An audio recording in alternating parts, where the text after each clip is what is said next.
Hello दोस्तों, मेरा नाम अभिषेक है। दोस्तों, गवर्नमेंट एम्प्लॉयज़ के संबंध में एक और अपडेट अच्छी सी आई है और इसे मैं तो अच्छी नहीं मानता, देखिए पर्सनली, क्योंकि देख रहे हैं गांव आया हूं।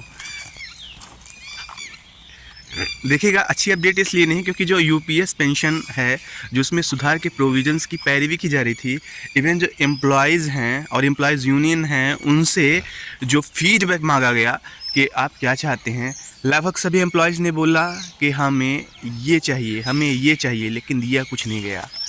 देखिएगा, पहली बात तो वीआरएस की जो एज है उसको 25 से घटा के 20 करने की मांग कही गई, वो भी पूरा नहीं किया गया। जो फाइनल अल्टीमेट जो ये प्रावधान है, नोटिफिकेशन है, ड्राफ्ट है ऑफ यूपीएस, वो सामने है दोस्तों देखिएगा, इसमें जो आपको पेंशन मिलेगी वीरस पे, वो रिटायरमेंट की एज से मिलेगी। लेकिन कौन सी रिटायरमेंट? जब आप वीरस लेते हैं 25 साल इवन पार करने के बाद, वो भी नहीं, जब आप एक्चुअली रिटायर होते हैं। अगर मैं कहीं गलत हूँ तो आप मुझे बताइएगा। मैं जल्दी एक ग्लांस देखा हूँ, जो यूपीएस का ये वाला फाइनल ड्राफ्ट आया है, जो कि अब लागू होगा, 20 तारीख को रिलीज़ किया गया है। मुझे तो डर लग रहा है दोस्तों। गाँव आया हूँ और मैं एक बात और बता दूँ, देखिएगा, ये जो जिस गाँव में मैं हूँ, ये है सांडा गाँव।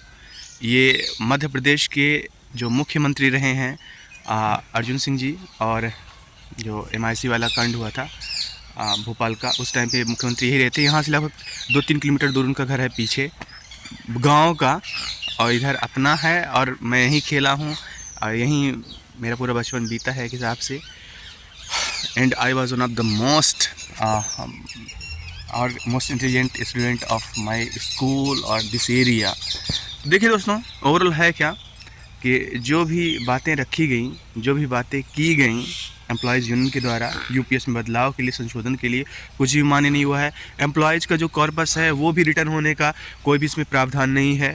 साथ ही साथ जैसा टॉपअप वाला प्लान है कि अगर आपको एक पेंशन चाहिए, आपको टॉपअप देना होगा, आपको पर्टिकुलर एक फ़ंड तैयार रहेगा जिसमें अगर आपकी कोई भी मिस होती है, आपका कोई भी कंट्रीब्यूशन, तो उसकी भरपाई आपको करना होगा, ठीक है ना।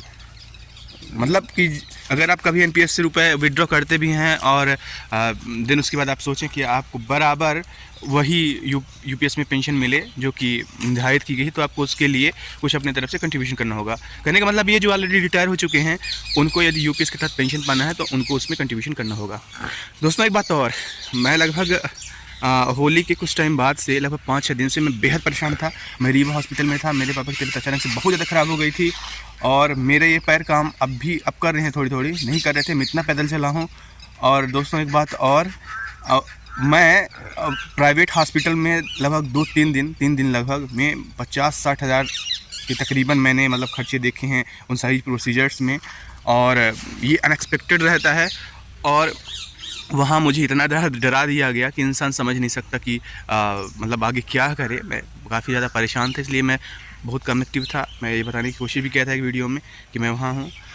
तो फिलहाल के लिए दोस्तों यही टोटल अपडेट है, और जो यूपीएस का फाइनल जो नोटिफिकेशन है, ड्राफ्ट है, आपके सामने है।